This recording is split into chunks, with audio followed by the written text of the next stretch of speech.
सब बढ़िया। आप सभी को नमस्कार। जैसा कि आप जानते हैं हमारी क्लास चल रही थी, जिसमें आज की क्लास में मैं आप लोगों को क्रिया ही चल रही है तो क्रिया ही पढ़ाऊंगा, सीधी सी बात है ना। तो चलिए मेरे साथियों, मेरे लाडलों, मेरे बच्चों, जल्दी से आज की क्लास में आएंगे आप लोग और आगे बढ़ते हैं, है ना। चलो भाई चलो, फटाफट से आ जाओ सारे के सारे। ठीक है। मोनू सिंह नमस्कार है, नमस्कार है। आप कैसा है? मैं एकदम बढ़िया हूं। देख ही रहे हैं आप लोग, कोई दिक्कत परेशानी है नहीं, है ना। तो आप लोगों से मैंने सबसे पहले पढ़ाने शुरू करी थी क्रिया, अगर आपको ध्यान हो तो। सबसे पहले हमने लास्ट क्लास में पढ़नी शुरू करी थी क्रिया। क्या आप लोगों को याद है? क्रिया को मैंने कई आधार पर बांटा था। अगर ध्यान है तुम्हारे ये बात तो आप जानते होंगे। सबसे पहले मैंने कर्म के आधार पर बांटी थी, कर्म के आधार पर पढ़ा चुका हूं। एक होती है सकर्मक, एक होती है अकर्मक। सकर्मक का मतलब होता है जिस क्रिया के साथ कर्म का प्रयोग हो, सकर्मक। अकर्मक का मतलब होता है जिस क्रिया के साथ कभी कर्म का प्रयोग नहीं होता है। एक सकर्मक, एक अकर्मक। आगे बढ़े, आगे बढ़ के मैंने तुमसे दूसरी बात ये बताई कि भाई सकर्मक अकर्मक के बाद सकर्मक के भी दो भेद हो जाते हैं, एक कर्मक और दूसरी हो जाती है द्विकर्मक। दोनों के होने के बाद और आगे बढ़े तो और आगे बढ़ के हमने क्या पढ़ा? द्विकर्मक के फिर दो भेद हो जाते हैं। एक हो जाती है आपकी प्रमुख या मुख्य क्रिया, दूसरी हो जाती है अप्रधान या गौण क्रिया। तो प्रधान अप्रधान करके भी दो क्रियाएं आप लोगों के बीच में आ गई थी। उसके बाद में आगे चलना मेरे भैया। कर्म के बाद में मैंने आप लोगों को प्रयोग के आधार पर क्रिया के तीन भेद बता दिए थे। यहां इसके आधार पर दो भेद हैं, ये तीन बता दी थी। कौन कौन सी? तीन स बताओ जरा, कौन कौन सी है? मोनू, राधा, प्रिया, रूबी, मनीष, जल्दी से मुझे बताओ कि भैया ये प्रयोग के आधार पर क्रिया के तीन स बताए थे, वो कौन कौन सी है? सहायक, सजातीय और सामान्य। सामान्य, सहायक और सजातीय, तीनों हो गई थी। उसके बाद में मैंने आप लोगों को कल की क्लास में संरचना के आधार पर क्रियाएं पढ़ानी शुरू करी थी। अब मेरे ध्यान नहीं आ रही है मैंने पढ़ाई कौन कौन सी थी। एक बार आप लोग मुझे कंप्लीट करके बताएंगे कि मैंने कौन कौन सी पढ़ाई थी, है ना भाई? कमेंट नीचे करिए।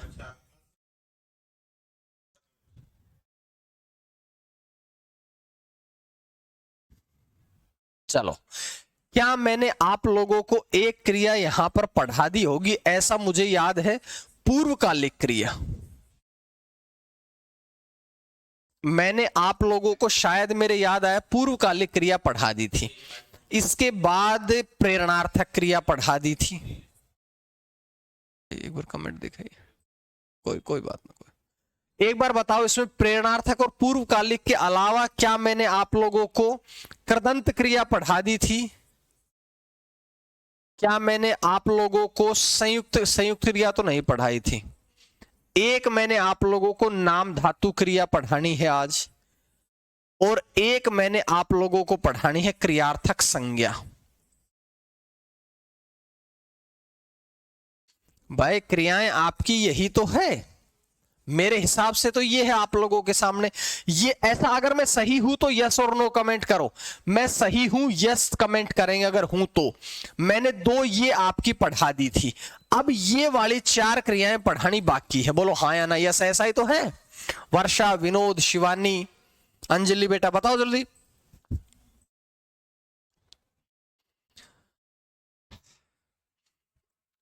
है ना? मेरे हिसाब से मैंने ये दो पढ़ा दी थी और ये चार बची हुई है, सेम टू सेम। यस, आगे बढ़ते हैं, एक एक क्रिया को आज हम समझते हैं।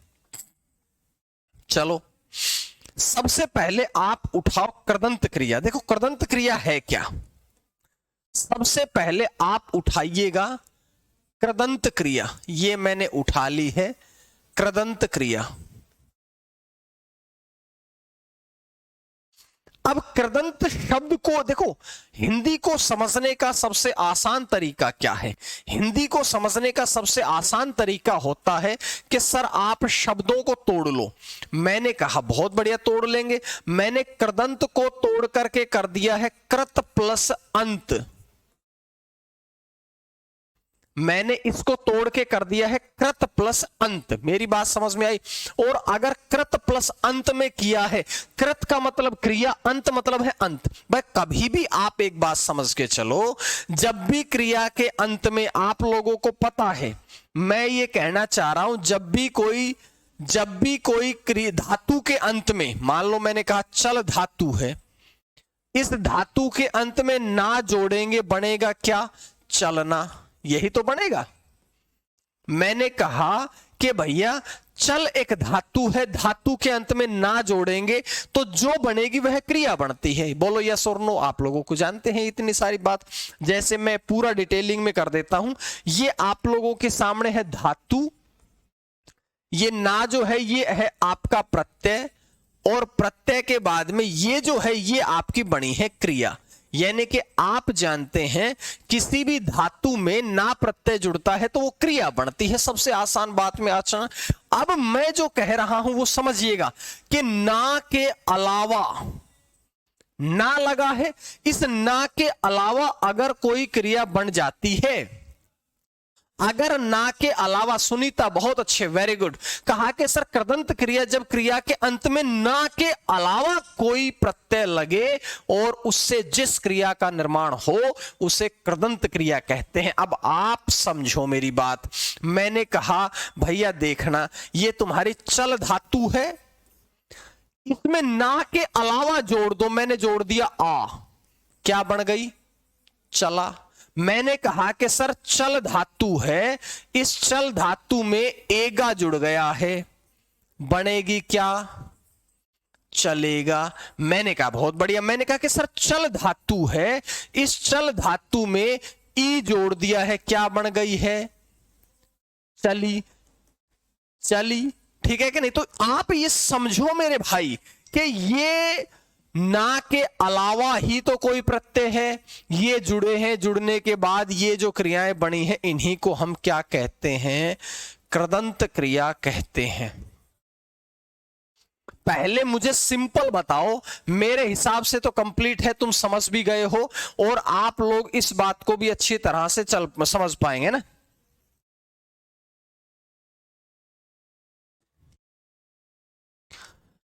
समझ में आ गई है?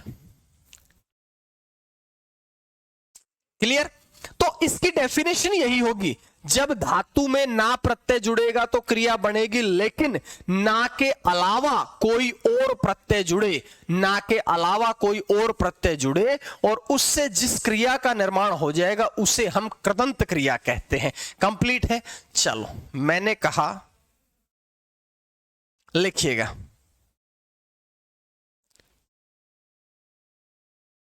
डेफिनेशन लिखो, जब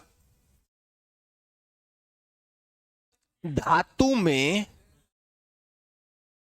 ना के अलावा, जब धातु में ना के अलावा कोई अन्य प्रत्यय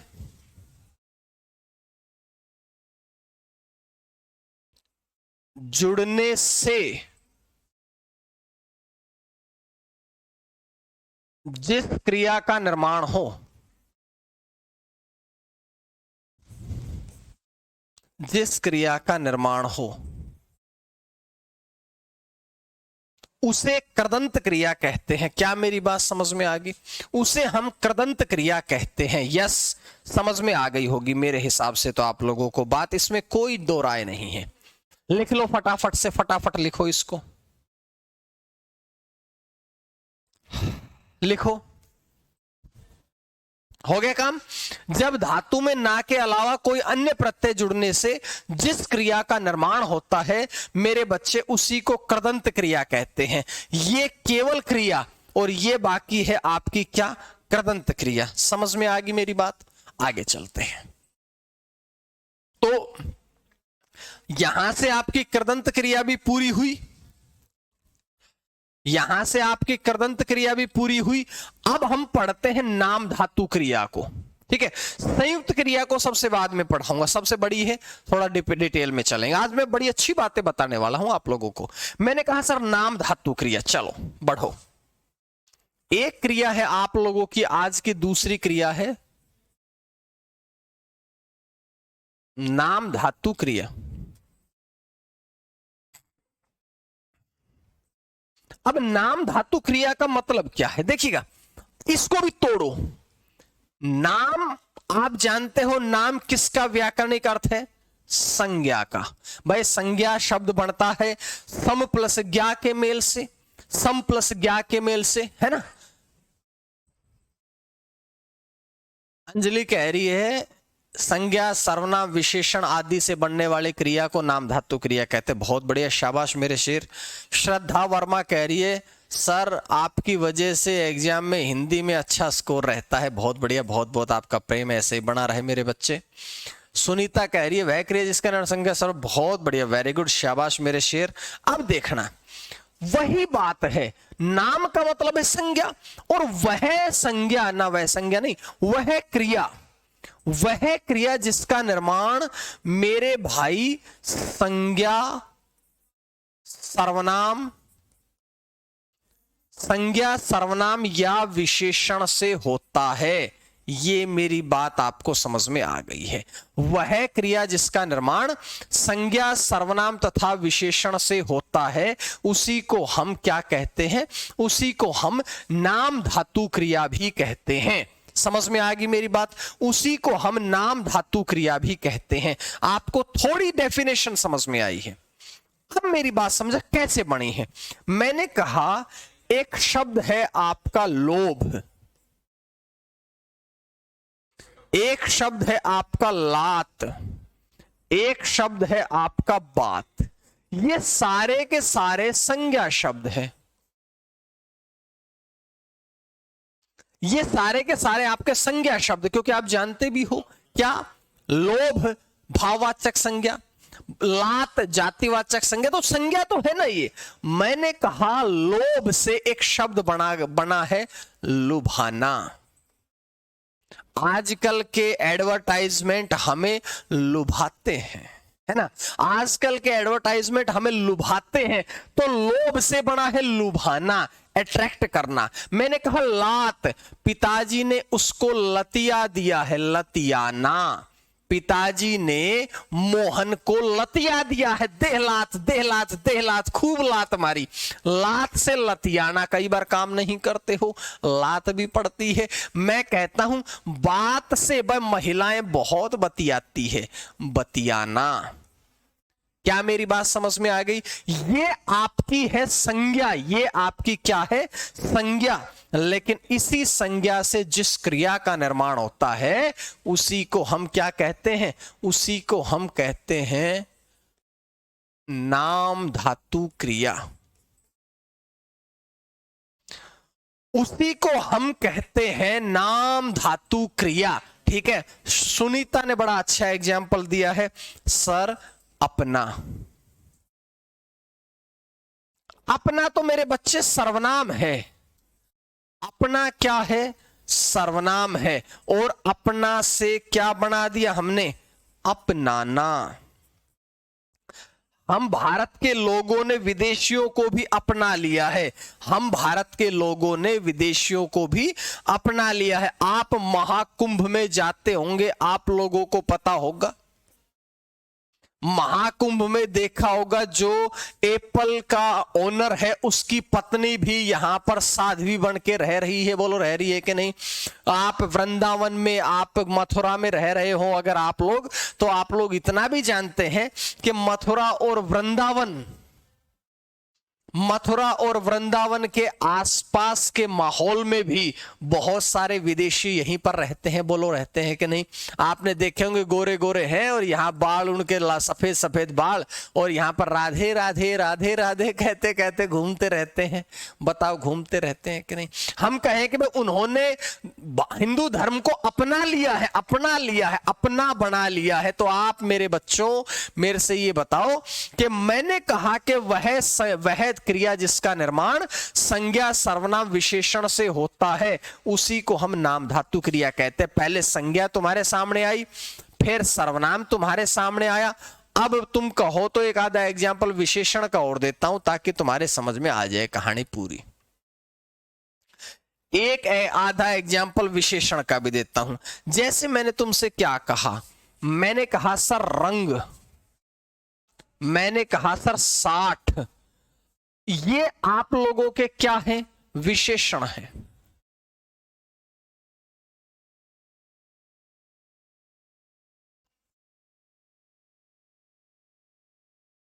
ये आप लोगों के विशेषण है, रंग और 60। रंग से एक शब्द बन गया है रंगना, 60 से बन गया है सठियाना। अरे कई बार कोई चीज याद नहीं आती है, कह देते अरे यार तू तो सठिया गया है, तू तो भरी जवानी में सठिया गया है। तो आप ये समझ के चलो सठियाना का मतलब क्या है? अरे 60 साल की उम्र में जो हो गया है इधर उधर, जिसका दिमाग ने काम करना छोड़ दिया है, उसी को हम कहेंगे नाम धातु क्रिया। नाम धातु, बोलो भाई। लज्जा से लजाना, लज्जा है तुम्हारी भाववाचक संज्ञा, उससे लजाना है ना, बिल्कुल से। रंग से रंगना, बहुत बढ़िया, वेरी गुड, शाबाश मेरे बच्चों, बहुत बढ़िया। अब बताओ मुझे, क्या कोई दिक्कत है किसी बच्चे को? अभी तक की क्लास में गुरुजी सठियाना को संज्ञा में नहीं कर, सठियाना ना, अरे सठिया, मेरे भाई एक बात बता मुझे तू यार, सठियाना क्या है? 60 है, 60 से बना है सठियाना। अब 60 से सठियाना बना है तो यार 60 शब्द तो संज्ञा कैसे आएगा? वो तो विशेषता बताते हैं ना, 60 आदमी, 60 बच्चे, 60 रुपए।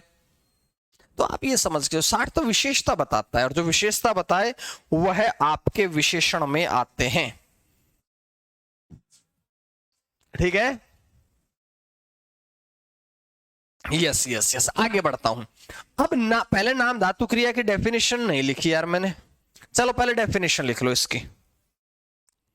पहले डेफिनेशन इधर लिखो, तो फिर यहां लिखो नाम धातु क्रिया की डेफिनेशन।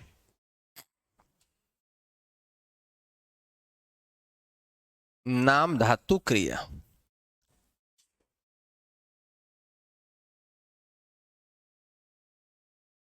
वह क्रिया जिसका निर्माण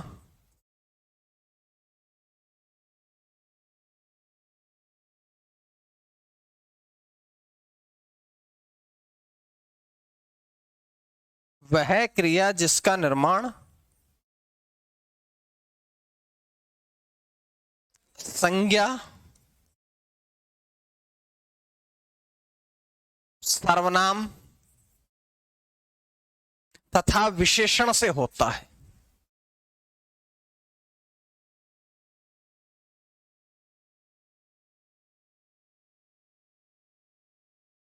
विशेषण से होता है।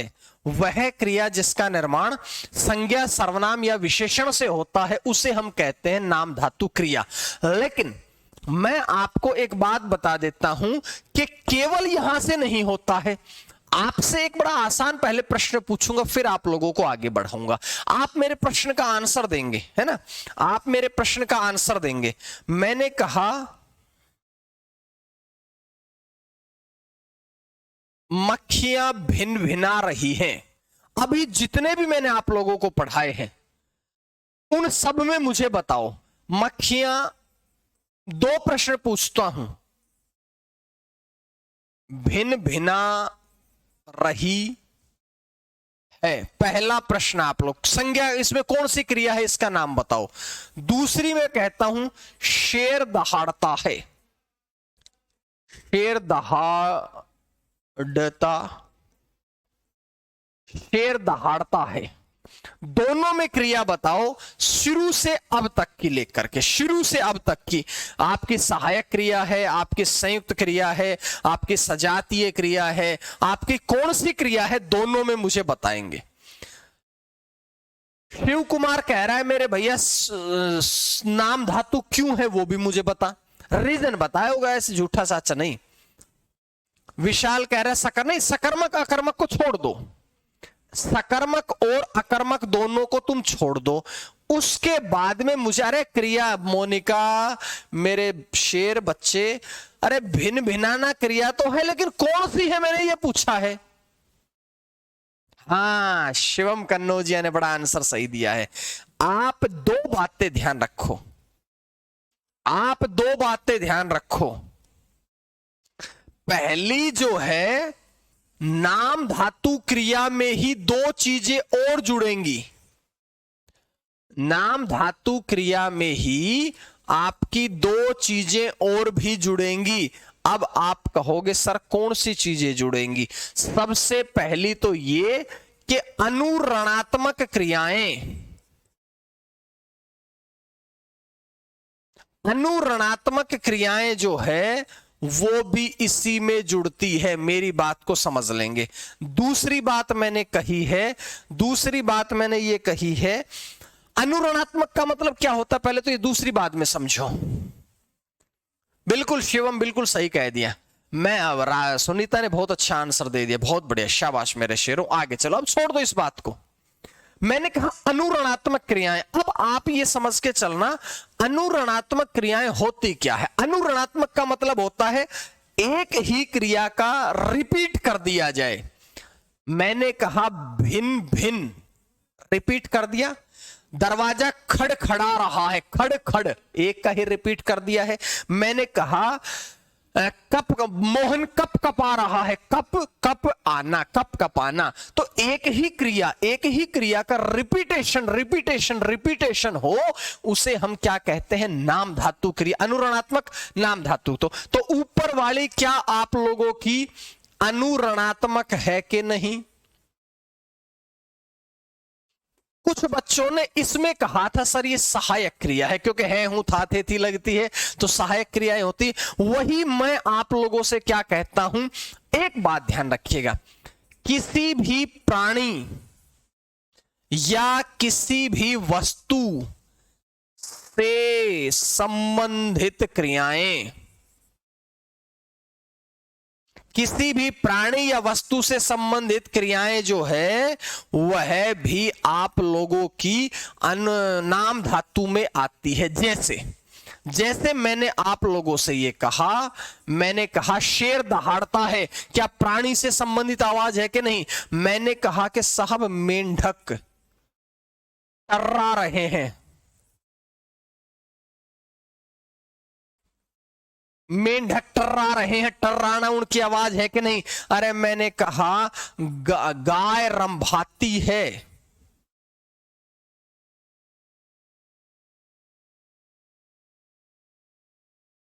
गाय रंभाती है, बोलो हाँ या ना, अनुरणात्मक है कि नहीं?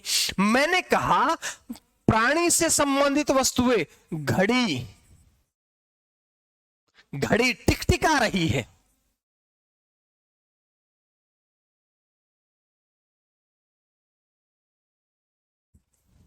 तो आप ये समझो दहाड़ना टर्राना ये सारे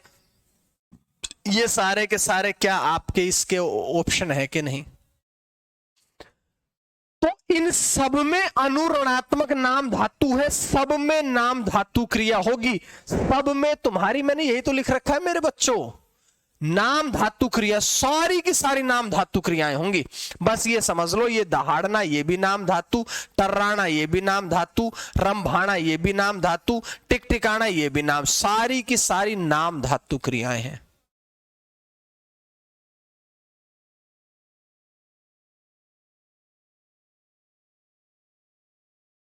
ये भी आपकी नाम धातु क्रिया में है।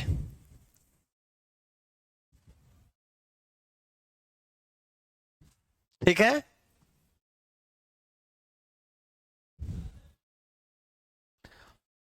अनुरणात्मक की दो की डेफिनेशन ही तो है।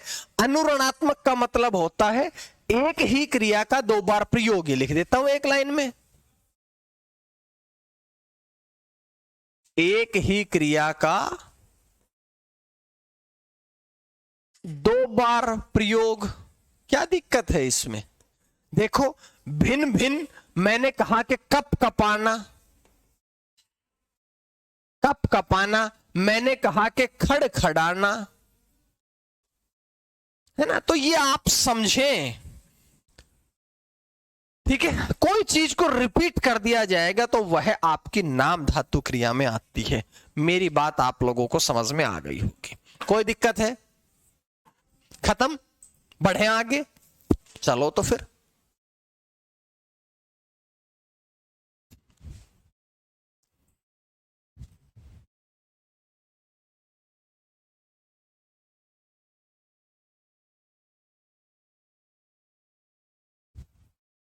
सर एक बार में किसी को समझ थोड़ी आता है भाई। मेरा तो मानना ऐसा है कि मेरा तो एक ही बार में समझ में आ जाता है।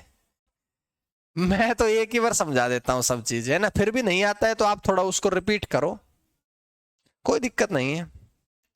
मेरा काम बताना है आप लोगों को। एक बार बताऊंगा, 4 बार, 2 बार, 6 बार, जब तक समझ में नहीं आएगा जब तक मैं बताता हुआ चलूंगा, ठीक है?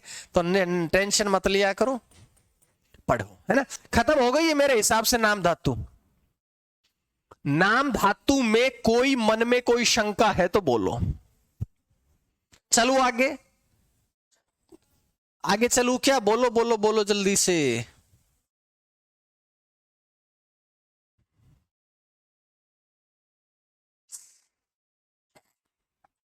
जैसे मैंने कहा एक क्रिया बची तुम्हारी, कौन सी है वो? चलो, मैंने कहा सर क्रियार्थक संज्ञा। अब ये क्या है?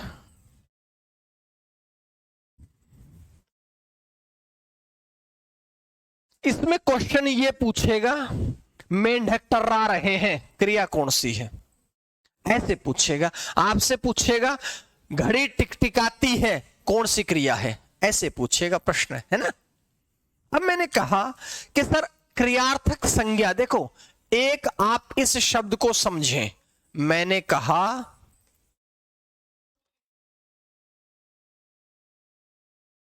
क्रिया प्लस अर्थक, क्रिया प्लस अर्थक, इसका मतलब क्या हुआ? इसका मतलब जो हुआ है वो मुझे फटाफट से बताइए। मैं एक आपको लिए एक पीडीएफ शेयर करता हूं भाई, बोर्ड में वो खुले हुए से टेलीग्राम।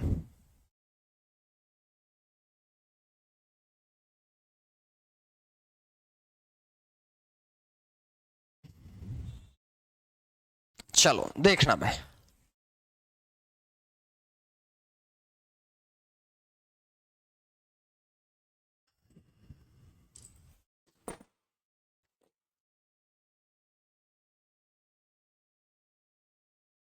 कर्ता कर्म क्रिया जब किसी क्रिया का प्रयोग, ठीक है ठीक है ठीक है।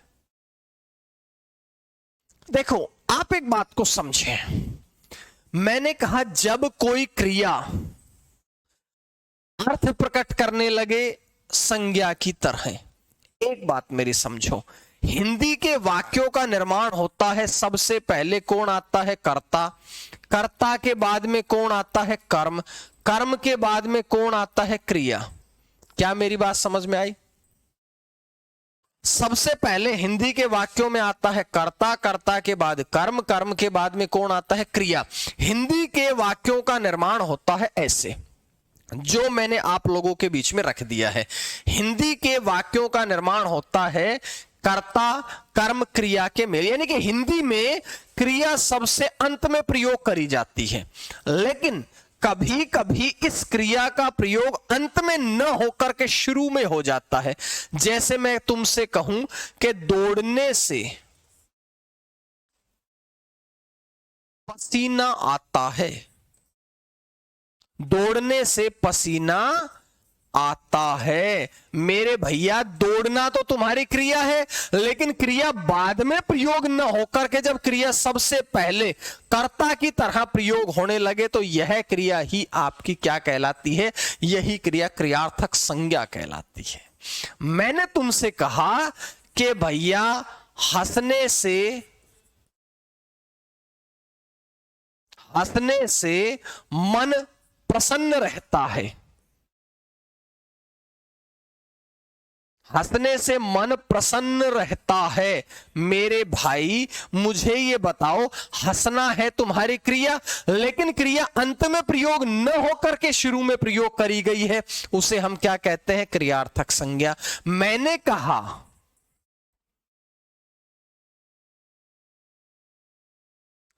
टहलने से,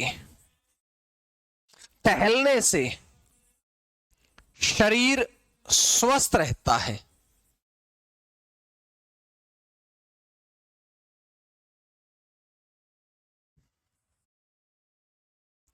टहलने से शरीर स्वस्थ रहता है। मेरे भैया टहलना क्रिया है, लेकिन वाक्य के सबसे आगे प्रयोग करी गई है, इसी को हम क्रियार्थक संज्ञा कहते हैं। ठीक है, तो मेरी बात समझ में आ गई होगी, मेरे हिसाब से दिमाग में घुस गई होगी। हिंदी टाइपिंग बहुत लेट होती है, कोई बात नहीं, तुम तो चाहे लेट करो चाहे जल्दी करो, करते रहो बस। फर्स्ट में यूज करे शिवानी बेटा, वेरी गुड, बहुत अच्छे, सही बता रही है। सुनीता बहुत अच्छे, शाबाश। Monika very good. विनोद कुमार बहुत बढ़िया मेरे भाई, बहुत बढ़िया, बहुत बढ़िया। पढ़ने से बुद्धि खराब होती है मैं कहूं पढ़ने से बुद्धि तेज होती है कि खराब होती है? मुझे बताओ रे। पढ़ने से बुद्धि खराब होती है कि तेज होती है? तो क्रियार्थक संज्ञा भी एक पेज में तुम्हारे सामने आ गई है। डेफिनेशन लिख देता हूं, लिखो।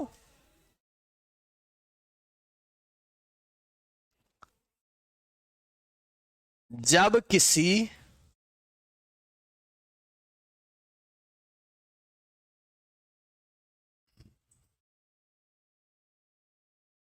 क्रिया का प्रयोग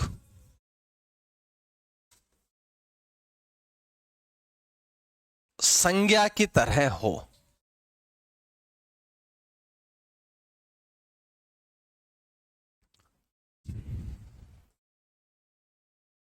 किया जाने लगे। जब किसी क्रिया का प्रयोग संज्ञा की तरह किया जाने लगे, उसे कहते हैं क्रियार्थक संज्ञा। क्रियार्थक संज्ञा। ठीक है, नेटवर्क इश्यू हो रहा है, कोई बात नहीं, तो 4 मिनट में नेटवर्क इश्यू में कोई फर्क नहीं पड़ता। आज पीछे से ही नेटवर्क में प्रॉब्लम चल रही है, इसलिए आज आप लोगों की एक आधी क्लास को लेने में आप लोगों को तकलीफ दिक्कत का सामना करना पड़ा होगा। ये हमें भी पता है, आपको भी पता है, तो इतना ज्यादा मत सोचा करो, है ना।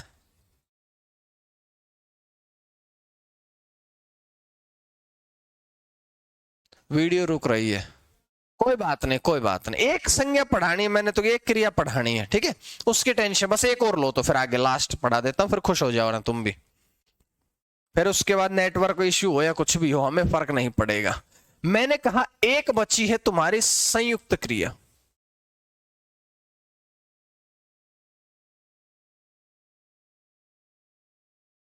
संयुक्त क्रिया देखना भाई, क्या है क्या नहीं है मैं बताता हूं।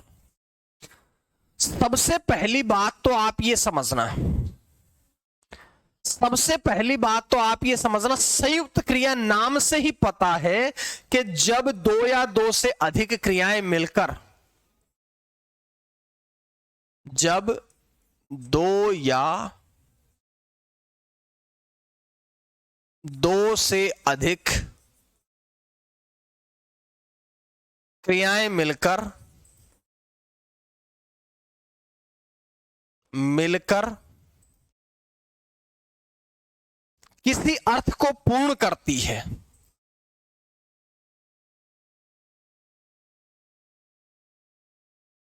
किसी अर्थ को पूर्ण करती है,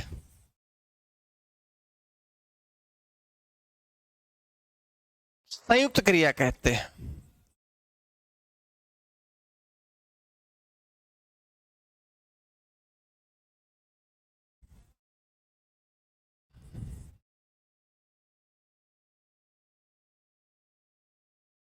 उसे संयुक्त क्रिया कहते हैं। ठीक है कि नहीं?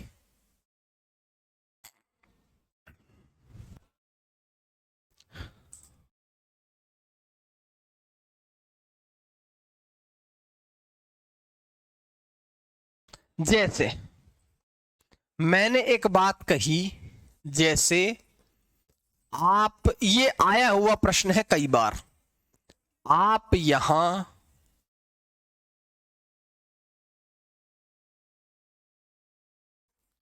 आते जाते रहिए। अब एक बात समझो तुम, मैंने कहा कि भाई आना भी क्रिया है, जाना भी क्रिया है, रहना भी क्रिया है। मोहन हंसता खेलता रहता है, हंसना भी क्रिया है, खेलना भी क्रिया है, रहना भी क्रिया है। जब कभी दो या दो से अधिक क्रियाएं मिलकर किसी अर्थ को पूरा करने लगे तो उसे हम कहते हैं संयुक्त क्रिया। क्या मेरी बात समझ में आ रही है भाई? हाँ है ना? कोई दिक्कत परेशानी तो नहीं है? सिंपल सी बात आप लोगों के बीच में आ गई। अब एक प्रश्न मैं आपसे पूछना चाहूंगा, इस क्रिया को करने के बाद एक प्रश्न मैं आप लोगों से पूछना चाहता हूं। सारी क्रियाएं खत्म हो गई है, सारी क्रियाएं खत्म हो गई है। अब सारी क्रियाओं को एक बार रिवीजन कराने के लिए एक प्रश्न पूछ लेता हूं। मैंने कहा सूर्य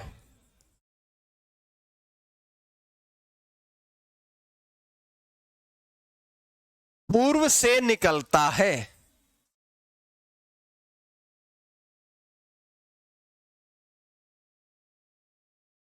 सूर्य जो है वह पूर्व से निकलता है। मुझे आप बताओ कौन सी क्रिया है? सूर्य पूर्व से निकलता है, बताओ कौन सी क्रिया? सारी क्रियाओं को दिमाग में ले आओ और उसके बाद में मुझे बताओ इसमें क्रिया कौन सी है। सूर्य पूर्व से निकलता है, बताओ क्रिया कौन सी है?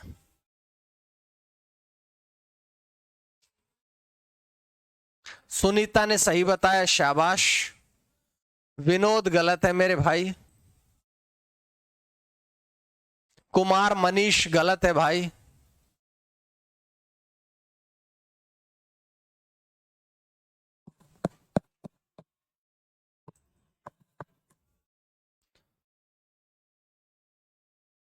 अभी नहीं पता क्या लिख दिया।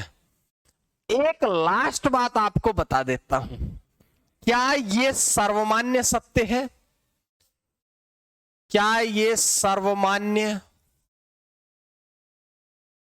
सत्य या सार्वभौमिक सत्य है? बोलो हाँ या ना। सार्वभौमिक सत्य है। अगर ये है तो जब भी कभी सर्वमान्य सत्य या सार्वभौमिक सत्य होगा उसमें भी आपकी संयुक्त क्रिया ही होती है।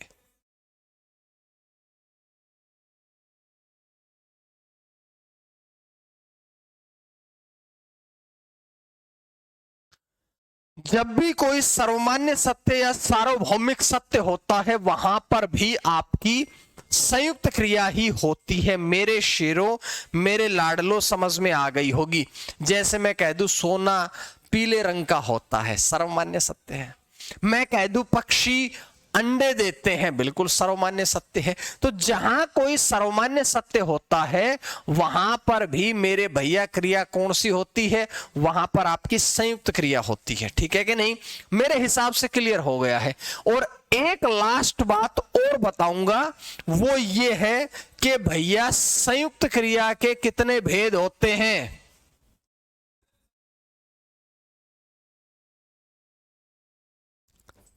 संयुक्त क्रिया के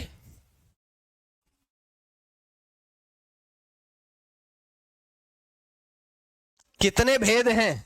11 भेद हैं भाई, 11 भेद। विनोद बहुत अच्छे, सुनीता बहुत बढ़िया। 11 भेद होते हैं, ठीक है कि नहीं?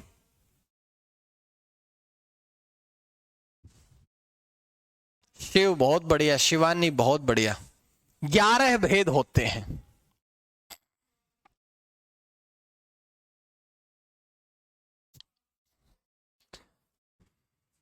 भाई मैंने जो अभी पीडीएफ भेजो है ना, यो भी अपलोड होगो और यह क्लास भी अपलोड होगी,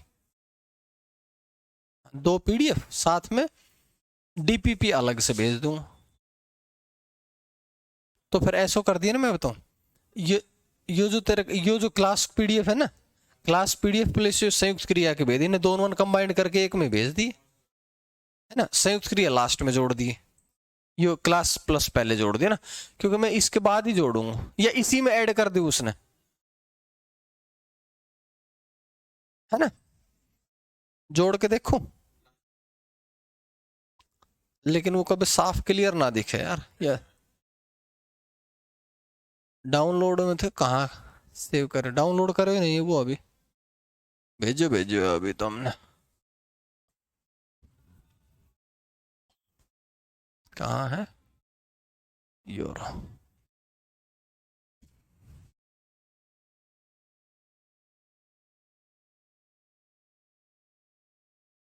सेव एज डाउनलोड्स में सेव,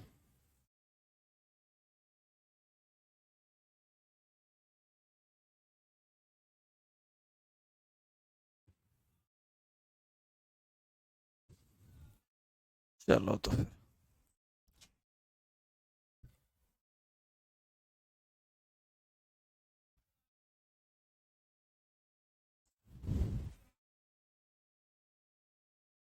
सही है, देखिए हो जाएगा।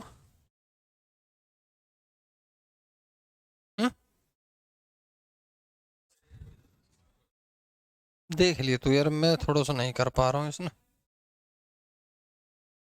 दिख भी ना रहे हो।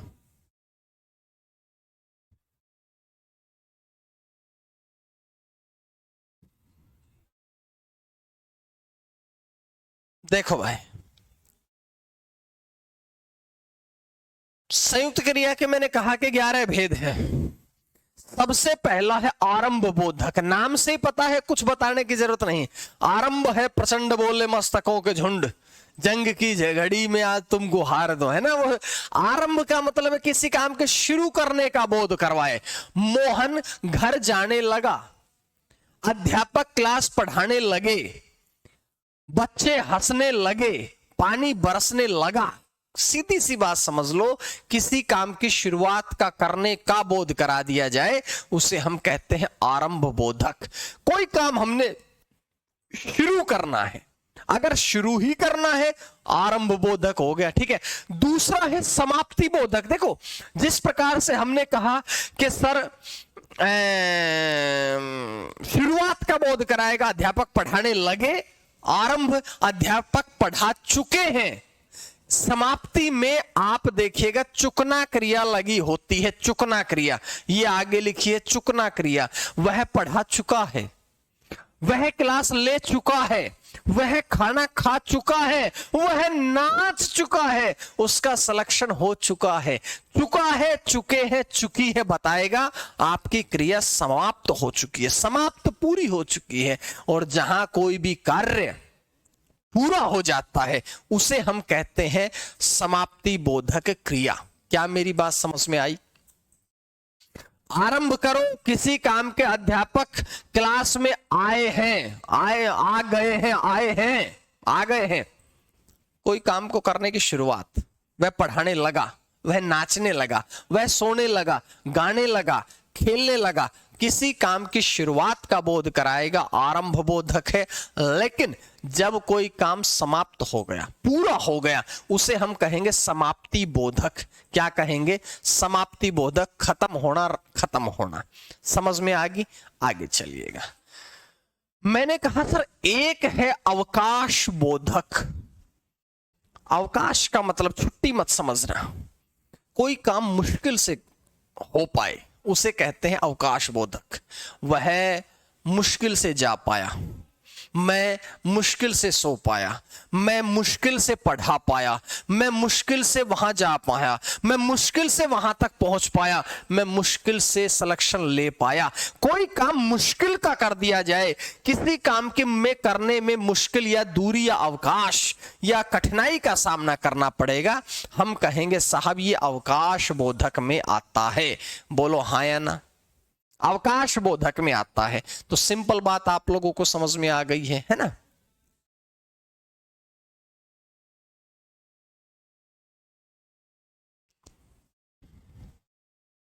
बोलो।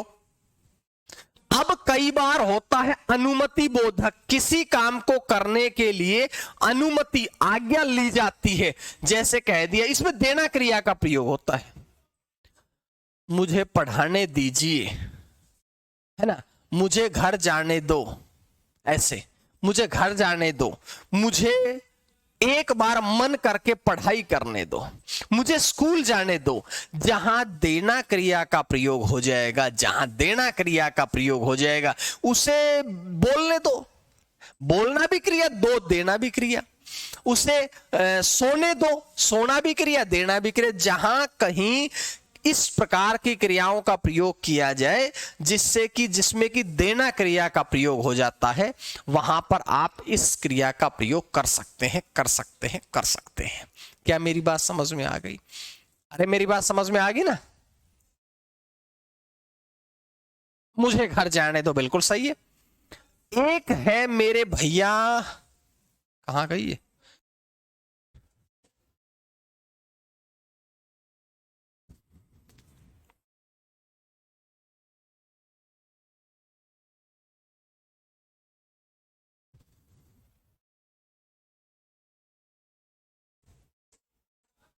देखो, एक है नित्यता बोधक। नित्यता बोधक का मतलब है जब कोई काम की निरंतरता का काम बोध होता है। जैसे जानवरों के लिए कह जाए या अमानवीय पदार्थ के लिए कह दिया जाए, तोता पढ़ता रहा, हवा चल रही है, तापमान बढ़ रहा है ना, रवि पढ़ता रहा। तो आप लोग ये समझिएगा, जब किसी के लगातार किसी कार्य के निरंतर होने का बोध हो, उसे हम कहते हैं मेरे भाई नित्यता। नाम से ही पता यार, मैं कोई नई चीज थोड़ी बता रहा हूं। एक है आवश्यकता बोधक, भैया मुझे बच्चों को पढ़ाना पड़ता है, आप लोगों को हिंदी पढ़नी पड़ती है। मैंने कहा कि जहां चाहिए और पढ़ना क्रियाओं का प्रयोग हो जाए। कौन कौन सी? एक चाहिए, आप लोगों को पढ़ना चाहिए, और एक है पढ़ना, मुझे जाना पड़ता है, मुझे काम करना पड़ता है, मुझे घर जाना।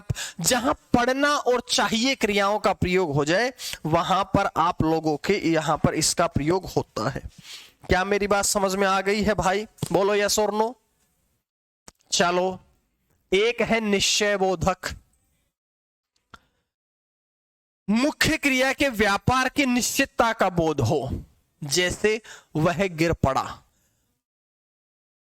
वह पिटेगा, वह अभी पिटेगा, है ना, मैं उसको मार दूंगा, बिल्कुल सही। वह भाग गया, भागना और जाना दोनों, दो काम एक साथ हो जाते हैं। दो काम एक साथ होने का बोध हो, उसे हम कहते हैं निश्चय बोधक क्रिया। और सुनो मेरे भैया,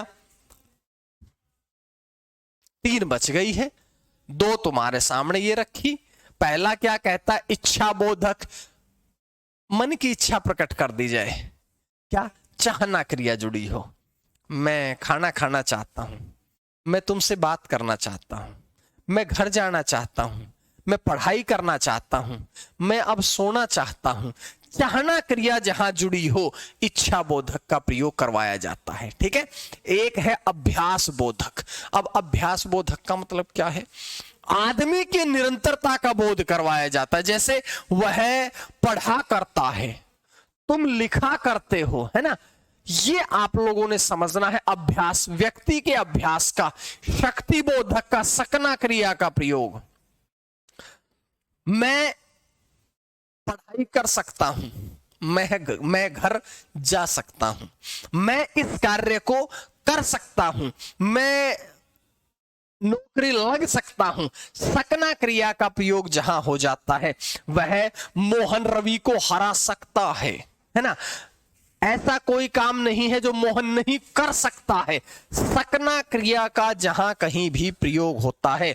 मैंने कहा देखो, चल सकता हूं, वह बोल सकता है, वह जा सकता है, वह खा सकता है, वह रो सकता है, वह दौड़ सकता है, वह सलेक्शन ले सकता है, वह पढ़ सकता है, वह कुंभ में स्नान कर सकता है, वह सर्दियों में भी ठंडे पानी से नहा सकता है ना। जहां सकना क्रिया का प्रयोग होगा, सकना क्रिया का जहां प्रयोग हो जाएगा, जहां प्रयोग हो जाएगा, वहीं पर तुम्हारा शक्ति बोधक क्रिया ही कहलाती है। ठीक है कि नहीं? सर्दी में वह रोज नहा सकता है, उसकी ताकत का बोध करा दिया भैया। इससे बढ़ के सर्दियों में कोई चैलेंज नहीं है कि वह सर्दियों में भी नहा ले। आधे से तो ऐसे बच्चे होते हैं सर्दी सर्दी पानी से दूरी बढ़ा के रखते हैं ना। पानी ऐसा लगता है जैसे करंट लग गया हो, उनके शरीर पे पानी लग गया तो समझता है ऐसे लगा जैसे भाई करंट लग गया हो। तो आप लोग इस बात को समझते हुए चलेंगे, ठीक है ना। कई ऐसे लोग हैं। चलो आगे बढ़ता हूं, एक और क्रिया बच गई है।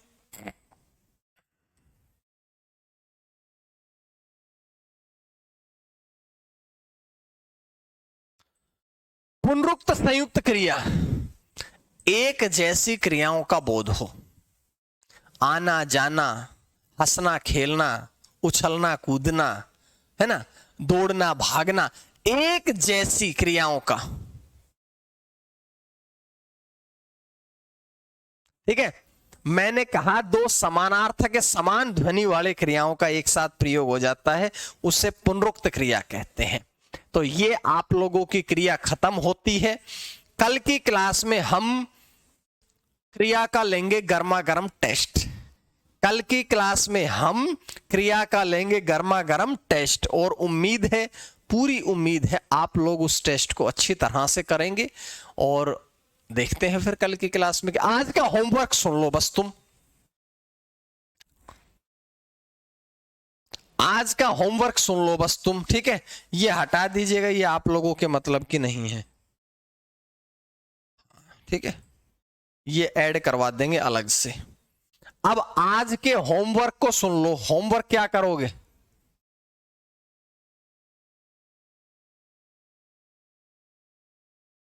आज का होमवर्क क्या है?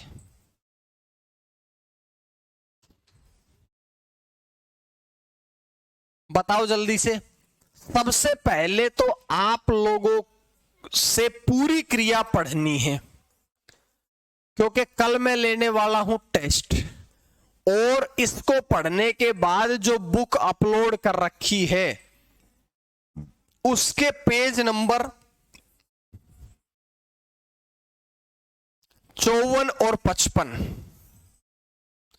उस बुक के पेज नंबर 54 और 55 ये आपने अच्छी तरह से आज याद करके आने हैं, ठीक है।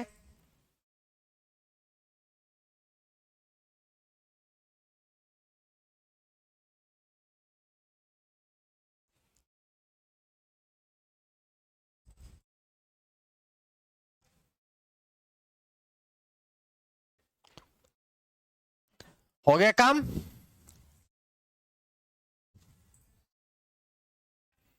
ये हिंदी मुझसे गलत हो जाती है टाइप। हाँ, कोई टाइप करने में कोई दिक्कत मत लिया कर, वो हम करवा देंगे।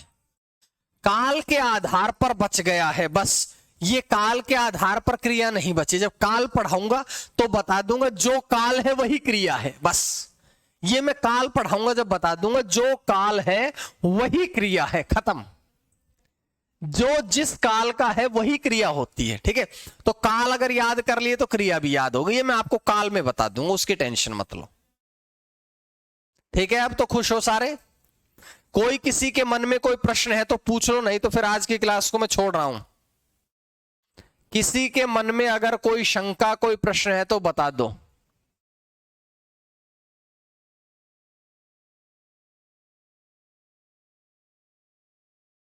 चलो तो ठीक है, कल मिलते हैं, धन्यवाद।